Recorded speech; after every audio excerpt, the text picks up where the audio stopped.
వసంత కోకిల వనమంతా పిలుపులా వసంత కోకిల జగమంతా గెలుపులా. పక్కింటి సుభద్ర గారు ఉన్నారు కదా, వాళ్ళ అమ్మాయి పెళ్ళైన చాలా కాలానికి తల్లయింది. కానీ పురిట్లోనే బిడ్డ చనిపోయిందంటండి. అయ్యో పాపం. వాళ్ళంతా చాలా బాధపడుతున్నారు. ఈ విషయం సుభద్ర గారు చెబుతుంటే నా కళ్ళల్లో నీళ్ళు ఆగలేదండి. మొదట్నుంచి ఆ అమ్మాయికి పెద్ద హాస్పిటల్లోనే ట్రీట్మెంట్ ఇప్పిస్తున్నారు కదా.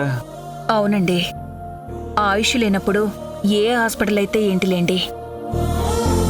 లేక లేక కలిగిన బిడ్డ కదా అని వాళ్ళెంత సంతోషపడ్డారో. పాపం, ఆ సంతోషం ఎన్నో రోజులు నిలబడలేదు. ఇలాంటివి విన్నప్పుడే మనిషి ప్రాణం విలువ ఆ దేవుడికి తెలియదు అనిపిస్తుంది. పురిట్లో పోయినా, ఎదిగిన తర్వాత దూరమైనా ఆ శోకం తీర్చడం దేవుడి వల్ల కూడా కాదు. 9 నెలలు మోసిన అమ్మ కడుపుకోత పైనున్న వాడికి కూడా అర్థం కాదేమో అనిపిస్తుంది. అంతా తలరాత అని మనకి మనం ధైర్యం చెప్పుకోవడం తప్ప ఎవరిని నిందించలేమండి. దామమ్మా. సరే సరే, నువ్వు బాగు, నేను చెప్తాను. ఆంటీ, అంకుల్, బాబ్జీ, ఈవిడ మా అమ్మమ్మ అండి. అమ్మమ్మేమిట్రా అమ్మమ్మ? నా పేరు పుష్ప, పుష్ప రాణి. నీ యవ్వ తగ్గేదేలే. అమ్మమ్మ. నమస్కారం. నమస్కారం. నమస్కారం నమస్కారం. రండి, కూర్చోండి. రండి, కూర్చోండి. మా అమ్మమ్మ ఈ జనరేషన్ లో పుట్టాల్సిందండి. కంగారు కొద్దీ 70 సంవత్సరాలు ముందే పుట్టింది. ఒరే, చావు పుట్టుకలు మన చేతుల్లో ఉన్నాయేంట్రా వెర్రి సన్నాసి. ఏ ఎండకా గొడుగన్నట్టు తరానికి తగ్గట్టు ఉండటం నా తత్వం. తప్పంటారా?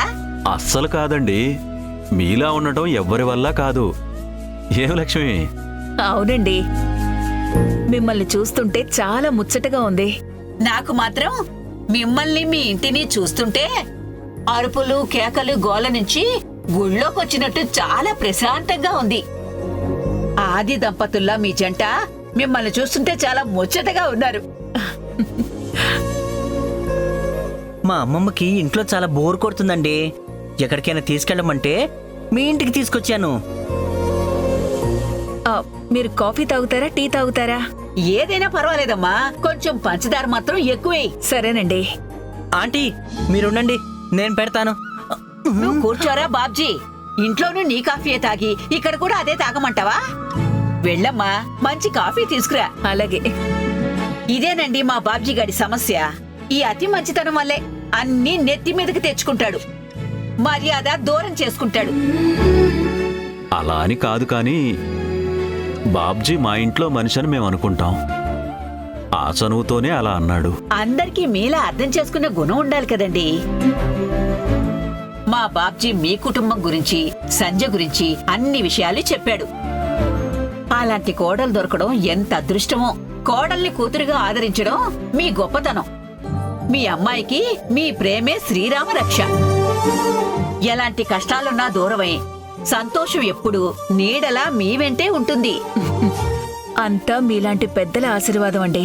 నేనే కాదమ్మా, ఆ దేవుడు కూడా అలానే కోరుకుంటాడు. కాకపోతే అప్పుడప్పుడు పరీక్షలు పెడుతూ ఉంటాడు. అలాంటప్పుడే మనం నీ అవ్వ తగ్గేదే లేదన్నట్టుంటే ఎలాంటి సమస్య అయినా సరే పక్క నుండి పోతుందే తప్ప మన జోలికి రాదు. చాలా బాగా మాట్లాడుతున్నారండి. మీలాంటి వాళ్ళుంటే ఇల్లెప్పుడు నవ్వులతో నిండిపోతుంది. ఏం నవ్వోలేండి, పెరట్లో చెట్టు వైద్యానికి పనికిరాదన్నట్టు మా బాబ్జీ గారి జీవితాన్ని మాత్రం మార్చలేకపోతున్నాను.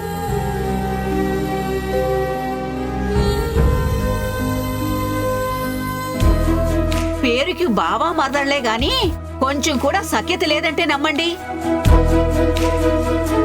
నా పొగరబోతు మనవరాలు వీణ్ణి మొగుడిగా కాదు కదా, కనీసం మనిషిగా కూడా చూడడం లేదు. అమ్మమ్మ, ఇప్పుడు నా గురించి అవసరమా? ఏంట్రా మొహమాట పడుతున్నావు? వాళ్ళకి నువ్వు కొత్త, నీ పెళ్ళాం కొత్త. మేం కూడా దివ్యకి చాలాసార్లు చెప్పామండి, కానీ మా మాట వింటేనే కదా. అది వినదండి, మహా మొండిగటం. అందరూ మీ కూతుర్లా ఉంటే కాపురాలు కుటుంబాలు ఎంత సవ్యంగా ఉంటాయో.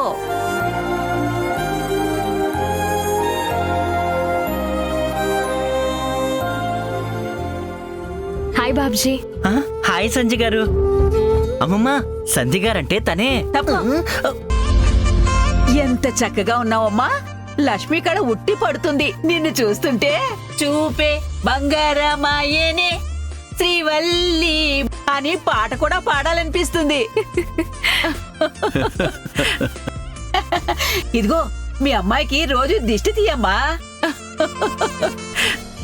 ఆ విషయము మా అమ్మకి ప్రత్యేకించి చెప్పాల్సిన అవసరం లేదండి.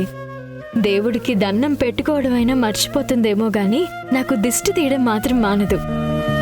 మంచిదమ్మా. మీ అందరినీ చూస్తుంటే కుటుంబం అంటే ఇలా ఉండాలి అనిపిస్తుంది. అమ్మమ్మ, వెళదామా? సరేరా బాబ్జీ. కాసేపు కూర్చోండి. లేదమ్మా, మళ్ళీ వస్తాన్లే. మా బాబ్జీ ఇల్లు చూపించాడు కదా, ఇక నుండి ఎప్పుడు బోర్ కొట్టినా నేనొక్కదాన్నైనా సరే ఇక్కడికి వచ్చేస్తాను. సరేనండి. వెళ్ళొస్తామమ్మా. ఏమండి, మంచిదమ్మా. వెళ్ళొస్తాం. మంచిది. వెళ్ళొస్తామండి. ఆ, సంధ్య గారు బాయ్. బాయ్.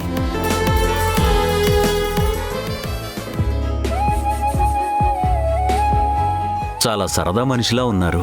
దివ్యకి మాత్రం ఈ నానమ్మంటే కోపం. ఏంటి ఇలాంటి మనిషి మీద కోప్పడే వాళ్ళు ఉంటారా?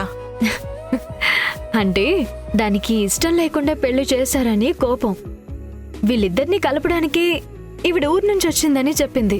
పుష్పగారిని చూస్తుంటే వాళ్ళిద్దరినీ కలపడానికి ఎక్కువ రోజులు పట్టదు అనిపిస్తుంది. అమ్మా సంధ్య, నువ్వేంటమ్మా ఉదయాన్నే వచ్చావు? ఇంట్లో ఏం సమస్యలేం లేవు కదా? సమస్య సృష్టించడం ఆయనకి, సర్దుకుపోవడం నాకు అలవాటైపోయిందిలే నాన్న. మీరు దాని గురించి ఆలోచించకుండా మీరిద్దరూ ఏం తింటారో చెప్పండి, నేను వంట చేస్తాను. వంటేంటి? నువ్వు ఆఫీస్కి వెళ్ళవా? ఈ రోజు మూడ్ బాగాలేదమ్మా, లీవ్ పెడతాను. వద్దమ్మా, అసలే నువ్వు ఇక్కడికి రావడం అల్లుడు గారికి ఇష్టం ఉండదు. ఇల్లు అమ్మకం గురించి కూడా కోపంగా ఉండుంటాడు. ఆఫీస్కు వెళ్లకుండా ఇక్కడ ఉండిపోయావని తెలిస్తే గొడవ ఇంకా పెద్దదవుతుందమ్మా. నా మాట విని వెళ్ళు. అదంతా అలవాటైపోయిందని చెబుతున్నా కదా నాన్న. ఏం కాదులే. అలా అనక తల్లి, నువ్వు సంతోషంగా ఉండటం మాకు కావాలి. అంతేకాని సమస్యలు అలవాటు చేసుకునే మనిషిగా కాదు. కావాలంటే ఆఫీస్ అయిపోయిన తర్వాత రా. నా మాట విను తల్లి, నా బంగారం కదూ. వెళ్ళమ్మా ప్లీజ్. సరే, వెళ్తాను. బాయ్ అమ్మా. బాయ్. మంచిది. బాయ్. బాయ్ అమ్మా.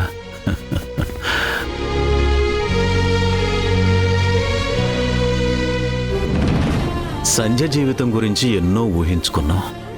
భవిష్యత్తుకు భరోసాగా ఉంటుందని పెళ్లి చేస్తే బ్రతుకే ఒక పోరాటమైంది. ఆకాశం ఎప్పుడు మారతాడో, మన అమ్మాయిని ఎప్పుడు అర్థం చేసుకుంటాడో.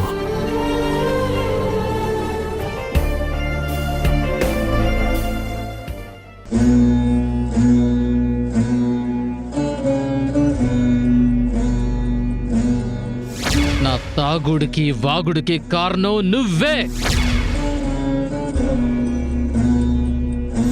ఆ ఇంటిని అమ్మలేకపోవటం వల్ల నా ఫ్రెండ్స్కి మాట ఇచ్చి వాళ్ళ ముందు పరువు పోయి ఫూల్ అయ్యాను.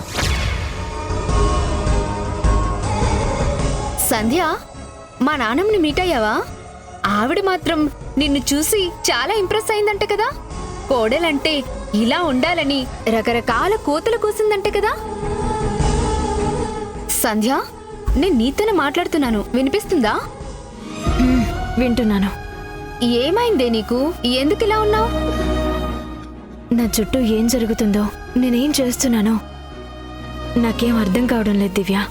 మళ్ళీ ఆ ఇంటి గురించేనా గొడవ? అవును, ఆకాష్ తాగొచ్చాడు దివ్య.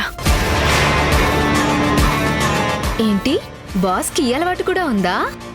అలవాటని కాదు కానీ అప్పుడప్పుడు అంట. లైఫ్లో మళ్ళీ టచ్ చేయనని నాకు మాటిచ్చాడు. తాగినప్పుడు ఎంత తప్పుగా మాట్లాడారో మత్తు దిగిన తర్వాత అంతగా కాళ్ల బేరానికి వస్తున్నారు. నాకు నిజమేదో అబద్ధమేదో తెలియక పిచ్చెక్కిపోతుంది. ప్రేమతో దగ్గరికొచ్చినప్పుడు ఆకాష్ని నమ్మబుద్ధేస్తుంది. కోపంతో ఏదేదో మాట్లాడుతుంటే అసహ్యం వేస్తుంది. ఆయనతో లైఫ్ని ఎలా డీల్ చేయాలో నాకైతే అర్థం కావడం లేదు. ఓ మేడము, డోలు పోయి మద్దలతో మొరబెట్టుకున్నట్టు గీసాంటి సంగతులు గీ మేడంకి చెప్తే ఏం తెలుస్తుంది? నన్నడుగు, నేనిస్తా నెంబర్ 1 సలహా. అబ్బో వచ్చిందండి పెద్ద ఫ్యామిలీ కౌన్సిలర్. కౌన్సిలరో మేయరో మొగుడు సంసారం విషయంలో నీకన్నా మేలే. ఓహో అవునా, అయితే చెప్పమ్మా ఆ షాందార్ సలహా ఏంటో. మేడము, ఏ మొగుడు పెండ్లం బంధంలోనైనా 10% మాత్రమే తీపి జ్ఞాపకాలుంటాయి. జిందగీ మొత్తం గవి తలుసుకొని బతికితేనే మంచిది. ప్రతి మొగుడు పెండ్లాన్ని ఫ్రెండ్ కన్నా ఎక్కువ ఫీల్ అవుతుంటాడు. ఆడికి మంచి చెప్తే మస్తుంటది, కానీ చెడు చెప్తే మాత్రం చిర్రును లేస్తాడు. అందుకే కోపంలో ఉన్నప్పుడు దూరంగా ఉండాలే. నీ మొగుడు తాగడం తప్పు కాదు, తాగి ఏదేదో వాగాడు అని చెప్పినావు చూడు, గది తప్పు. గదంతా మర్చిపోయి పొద్దుగాలే సారీ చెప్పిండు చూడు, గదైతే డబల్ కా మిఠా లెక్క. గిసంటి టైంలోనే మొగుణ్ణి పెండ్లం గట్టిగా పట్టుకోవాలా. ఎప్పుడు మన ఆలోచనలోనే ఉండేటట్టు మంత్రం వేయాలా. గీ సిటీలా లవర్స్ తిరుగుతుంటారు చూడు, గా లెక్కన సెట్టా బట్టాలు వేసుకొని తిరగాల. వీలైతే ఆఫీసులకి సెలవు పెట్టి షాపింగ్లకి, సినిమాలకి, గుళ్ళకి, గోపురాలకి పోవాలా. గప్పుడు చూడు నీ మొగునికి నువ్వే లోకమవుతావు. పొద్దు తిరుగుడు పువ్వు లెక్క నీ సుట్టనే తిరుగుతా ఉంటాడు.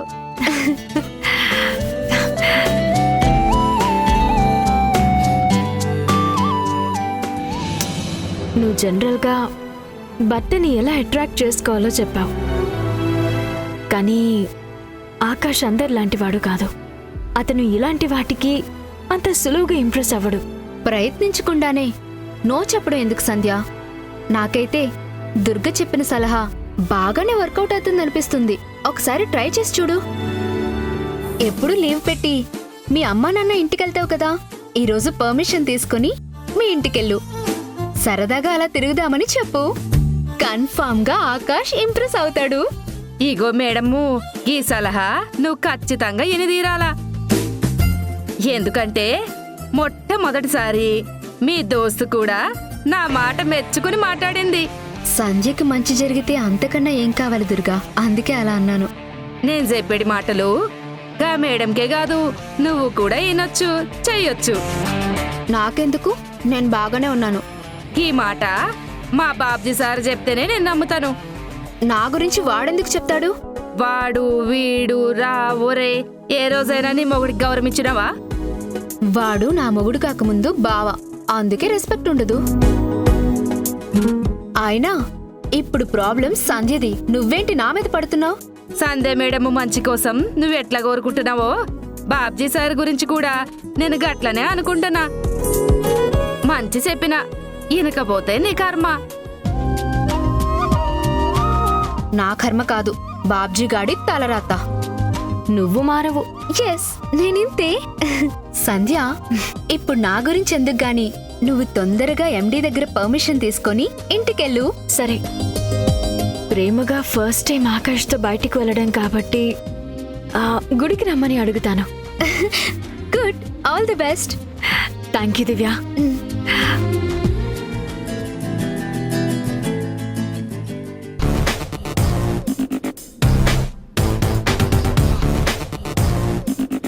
డియర్ ఫ్రెండ్స్ కమ్ పార్ట్నర్స్, మనం కట్టబోయే కమర్షియల్ కాంప్లెక్స్ ప్లాన్ ఇది.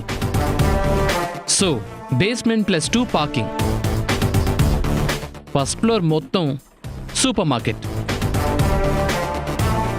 Second floor international brand showrooms, third floor food court children play area, fourth floor multiplex theatres. City main ఏరియాలో ఉంది కాబట్టి యూత్ మొత్తం ఇక్కడికే వస్తారు. You're right. దానికి తగ్గట్టు ఈ బిల్డింగ్ ప్లానింగ్ చేయించాను. మనం స్టార్ట్ చేయడమే లేటు. చాలా రోజుల నుంచి ఇదే మాట చెప్తున్నావు, ఈసారైనా ఫైనల్ అయితే చాలు. అవుతుందిరా, ఈసారి ఏ ప్రాబ్లం రాదు. హాయ్ సంధ్య గారు. హలో అండి. సంధ్య, ఏంటి ఇంత తొందరగా వచ్చేసావు? వర్క్ లేదా? మీతో పనుండి పర్మిషన్ తీసుకుని వచ్చాను. మీరు బిజీగా ఉన్నారా? ఒక హాఫ్ అన్ అవర్. ఫ్రెండ్స్తో ఫ్యూచర్ ప్రాజెక్ట్ గురించి మాట్లాడుతున్నాను. నువ్వు వెళ్ళి కాఫీ తీసుకొని రా. నేను తొందరగా ఫినిష్ చేసుకొని వచ్చేస్తాను. సరేనండి.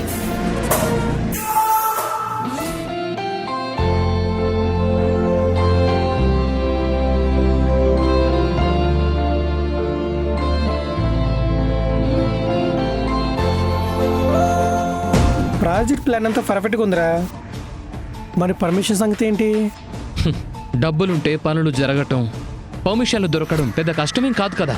నేను అడిగేది లీగల్ పర్మిషన్ కాదురా, మీ ఇల్లా పర్మిషన్ గురించి. వాళ్ళు ఇల్లు అమ్మడానికి ఒప్పుకోలేదని నువ్వు గతంలో చెప్పావు కదా. రేయ్, ఒకరు కాదు అన్నంత మాత్రాన కామైపోయే రకం కాదురా ఈ ఆకాష్. ఎవరిని ఎలా ఒప్పించాలో నాకు బాగా తెలుసు. దాని గురించి మీరేం ఆలోచించకండి.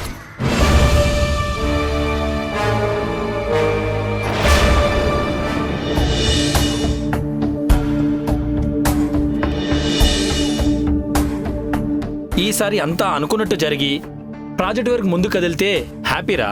రేయ్, జస్ట్ హ్యాపీ కాదురా, లైఫ్ టైం సెటిల్మెంట్ ఇది. ప్రాబ్లమ్స్ అన్నీ క్లియర్ అయ్యి నా లైఫ్ నేను అనుకున్నట్టే సెట్ అవుతుంది.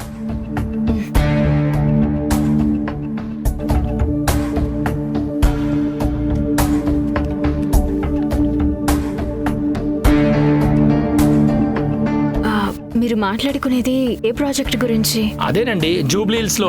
కిరణ్, నా వైఫ్కి నేను ఎక్స్ప్లెయిన్ చేస్తాను కదా, నీకెందుకు ఆ కంగారు?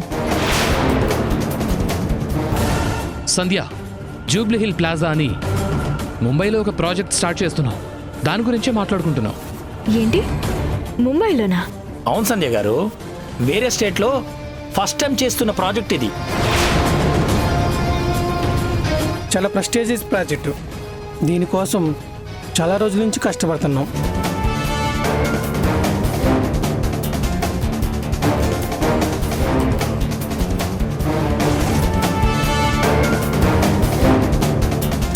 కష్టమేరా. ఏంటి? లాస్ట్ టైం మేము పార్టీలో చెప్పింది నిజమయ్యేలాగా ఉంది. మీ ఆవిడ చూపు చూసావా? మనం ఏదో అబద్ధం చెప్పినట్టు ఈజీగా అర్థమైపోయింది. నాకైతే ఈ ప్రాజెక్టు స్టార్ట్ అవుతుందన్న నమ్మకం కూడా లేదు. నాకుంది, నేను చేస్తాను.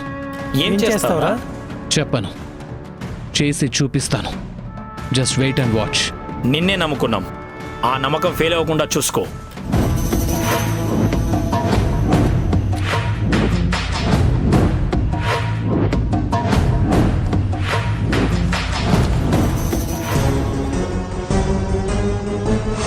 ఇప్పుడు చెప్పండి, మీరే ప్రాజెక్ట్ గురించి మాట్లాడుకుంటున్నారు? నిజం చెప్తాను, నాకు హెల్ప్ చేస్తావా? నేను చేసే సహాయం మా అమ్మ నాన్నల సంతోషానికి కారణం అవుతుంది అంటే తప్పకుండా చేస్తాను. పెళ్ళైన తర్వాత ఏ ఆడదైనా మొగుడి సంతోషం మాత్రమే కోరుకుంటుంది. నువ్వేంటో ఇంకా అమ్మ నాన్న అత్త మామ అంటున్నావు? నేను తప్ప వాళ్ళకెవరూ లేరండి. నువ్వు తప్ప నాకు కూడా ఎవరూ లేరు సంధ్య. అదెందుకు నీకు అర్థం కావట్లేదు? అంతా అర్థం అవడానికి అడుగుతున్నాను. మీ ప్లాన్ ఏ ప్రాజెక్ట్ గురించి? అన్నీ తెలిసి కూడా నా నోటి నుంచి నిజం చెప్పించాలన్న నీ ప్రయత్నం ఉంది చూడు, దాట్స్ రియల్లీ గ్రేట్. సరే, ఇంతవరకు వచ్చిన తర్వాత ఆగడం సాగదీయడం ఎందుకు గాని నీ అనుమానం కరెక్టే. నా ప్లానింగ్, ఈ ప్రాజెక్ట్ అంతా నీ స్థలం కోసమే. అదే మీ అమ్మా నాన్నలుంటూ నా ఇంటి కోసమే.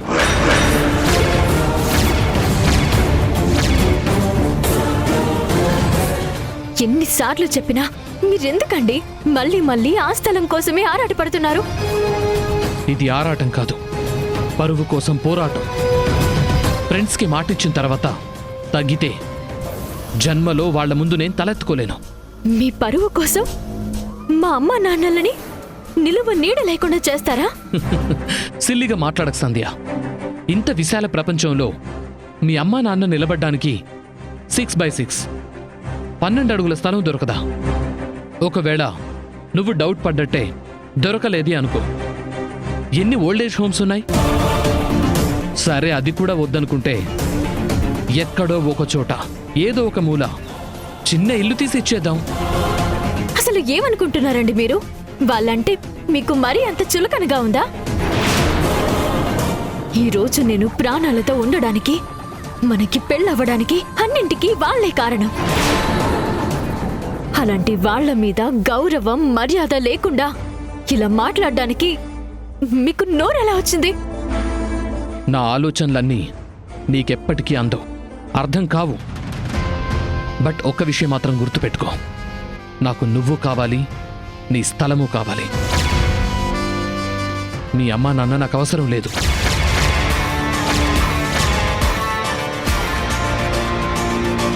వాళ్ళ గురించి నేను కల్లో కూడా కేర్ చేయను. నాకు నచ్చని విషయాల గురించి నువ్వు ఎక్కువగా ఆలోచించి హ్యాపీగా ఉన్న నీ లైఫ్లోకి ప్రాబ్లమ్స్ కొని తెచ్చుకోకు.